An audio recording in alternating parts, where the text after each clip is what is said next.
Para terminar, a mí me han dicho de todo. Me han dicho que iba a estatizar,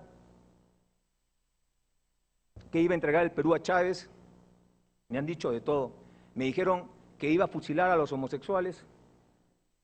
No hay fusilamiento para nadie. Me dijeron, inclusive en Cajamarca me decían, comandante, ¿verdad que al que tiene 2 mujeres le va a quitar una? No le voy a quitar nada, no se preocupe. Más bien, les vamos a dar oportunidades. Eso es lo que vamos a darles, sobre todo a los jóvenes. Les vamos a dar oportunidades para que no se vayan del país. Toda mi vida he defendido mi patria. En las zonas de emergencia, en la cordillera del Cóndor, he estado 25 años de mi vida. He estado en el ejército, pertenezco a una familia de clase media. Soy un padre de familia con 2 hijas y un hijo que viene en camino. Y tuve la oportunidad de haberme ido a estudiar fuera, pero decidí quedarme en el Perú. Y me metí al ejército peruano. Y agradezco al ejército que me dio una visión general del país. He recorrido todo el Perú. Y quiero decirles de que lo que necesitamos es gente que ame al Perú. Lamentablemente, sabemos que el Perú es muy rico en recursos naturales, pesqueros, energéticos, etc. Y se pone en peligro cuando alguien que no lo ama llega al poder, porque hace lo que uno haría con algo que no ama. Lo vende, lo trafica, lo regala. No, señores, necesitamos acá unirnos con ustedes que son patriotas. Por eso, cuando yo hablo en público, le digo compatriotas, porque asumo que todos somos patriotas, y eso es lo que queremos hacer. Yo estoy comprometido en este proyecto, y mi compromiso es con ustedes también. Me han dicho que era chavista, y quiero decirles bien claro, nosotros no vamos a entregar el país a nadie. Nosotros no vamos a practicar el modelo de Chávez en Venezuela. Nosotros no vamos a estatizar. Nosotros no creemos en la reelección indefinida. Nosotros creemos en la independencia del Banco Central de Reserva desde el Ejecutivo. Nosotros vamos a respetar la propiedad privada, vamos a respetar la libertad de expresión. Queremos una libertad de expresión que también permita llegar la voz de los sin voz, de los del interior del país, que no tengan que venir hasta Lima para poder hablar. Muchas gracias a todos ustedes.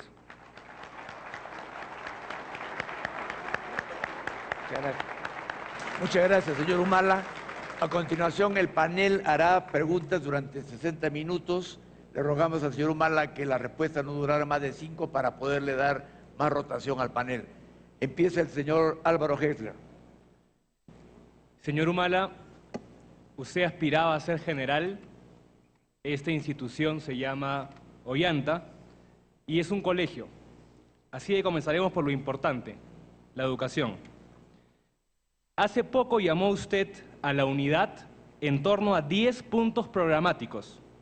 Uno de ellos es educación y salud para todos.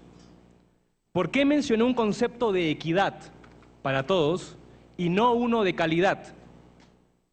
¿Podría precisar mejor, con 3 ideas fuerza, cuál es este concepto de educación para todos? Muchas gracias. Hablamos de equidad porque el término para nosotros más que calidad, el término de equidad significa que cada uno hay que comprometerse a lograr un objetivo. Hay poblaciones donde hay que ponerle más punche en el tema de educación, hay poblaciones que no necesitan tanto esfuerzo porque ya hay un nivel competitivo de educación. Nosotros creemos en el tema de educación, por ejemplo, que se debe cumplir el acuerdo nacional.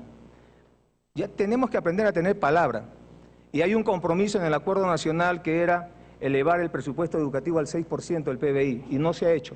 Esa vez, cuando se hizo el acuerdo, estaba en 3%, ahora ha retrocedido a menos de 3%. Nosotros creemos en que debe haber una alianza estratégica entre, en el caso de las universidades, entre las universidades que tienen los laboratorios donde se debe desarrollar la inteligencia, las ideas, las regiones que tienen la plata, y el sector empresarial que plantea las necesidades y los retos. Yo hablaba con un empresario ayacuchano y le planteaba, ¿por qué no inviertes en la Universidad de Ayacucho, la San Cristóbal de Huamanga? Y él me decía, ¿pero para qué Ollanta si ahí producen terrucos? No, le digo, eso ha sido hace años. Ahora hay muchos muchachos que quieren una oportunidad. Si ellos pueden solucionar tus problemas de tu fábrica, ¿invertirías? Él me dijo, a ojos cerrados. En el tema de la educación primaria, la educación inicial, Cuando se pasean por la sierra, por la selva, verán colegios donde un maestro está enseñando simultáneamente a 3 niveles educativos. En las sierras, en Chumbivilcas, acá en Cusco, me topé a 4.200 metros de altura con un volquete que traía en su interior 30 niños. Y en la cabina estaban 2 profesores.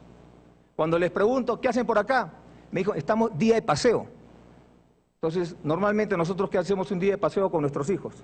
Nos vamos al cine, al Parque de las Leyendas, etcétera, ¿no? Bien, ellos lo estaban llevando al río para que tomen un poco de sol. 4 horas de bajada, 7 de subida. Ese es un día de paseo para ellos. No hay Estado al interior del país. Por eso nosotros hablamos de que necesitamos no solamente decir vamos a aumentar el sueldo de los maestros, porque fácil es decirlo, y que cuando has estado en el gobierno no haces la revolución educativa. Nosotros planteamos que tenemos que darle capacitación a los maestros, darle una mejoría salarial a los maestros. Planteamos nosotros que también hay que solucionar el problema de los estudiantes. Y esos son puntos que nosotros podríamos decir en el tema educativo. Muchas gracias. ¿Otra pregunta? En los últimos 2 días casi se llegó al consenso que la calidad educativa pasa por el maestro. ¿Usted está de acuerdo con el concepto de meritocracia y evaluación a los maestros? ¿Profundizaría la carrera pública magisterial? Por supuesto. Yo creo que lo que falta en la capacitación y evaluación del maestro, y ese es el problema, por eso es que la mayor parte de maestros también están en desacuerdo con esa carrera pública magisterial, porque al maestro lo están evaluando solamente desde el punto de vista de conocimientos técnicos, pero no ven la parte ya del pedagogo, cómo es su rendimiento como profesional. Te doy un ejemplo. Es como que a un entrenador de fútbol, para contratarlo, le pregunten cuánto pesa la pelota, cuánto mide el arco, y no le pregunten cómo quedó su último equipo. Nosotros creemos que hay que ir hacia la meritocracia, y a mayor conocimiento, mayor sueldo. Hay una experiencia interesante en Francia. Allí se toma un examen anual a los alumnos que van a salir de la escuela y van a ir a la educación ya universitaria. Ese examen anual no solo sirve para evaluar al alumno, sino también al maestro y al centro educativo. Muchas gracias. Señor Ignacio Bustamante. Gracias. Señor Humala, a mucha gente no le queda clara su posición con respecto a la empresa pública y a la empresa privada.